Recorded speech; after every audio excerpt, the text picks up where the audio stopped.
Hello friend, আজকে চলে এলাম আরেকটা ভুয়ো খবর নিয়ে। এনাগাছ শোনা যাচ্ছে, অনেকেই বলছে আমাকে বা অনেককে বলছে যে বিজেপি যদি এই রাজ্যে চলে আসে তাহলে বিহারি, উত্তরপ্রদেশ, গুজরাটি সব লোকেদের হাতে নাকি আমাদের বাঙালিদের মার খেতে হবে। বাজে কথা বল।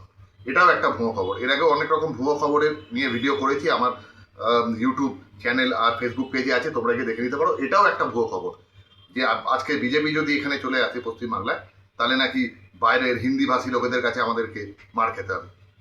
উত্তরপ্রদেশ, আসাম, ত্রিপুরা সব জায়গাতে বিজেপি যেখানে যেখানে রয়েছে সেখানে কি ভূমিপুত্ররা মার খাচ্ছে? এসব বাজে কথা কে ছড়ায়? এসব বাজে কথায় কান দিও না। যাকে ভোট দেবে যাকে ভোট দেওয়ার তোমার ইচ্ছে আছে তাকেই ভোট দেবে। কোনো বাতো কথা নেই যে একেই ভোট দিতে হবে।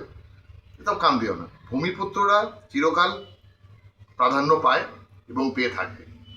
আসাম, ত্রিপুরা, উত্তরপ্রদেশ কোনো জায়গাতে যেমনি কোনো রকম কোনো অসুবিধা হয়নি, এখানেও হবে না।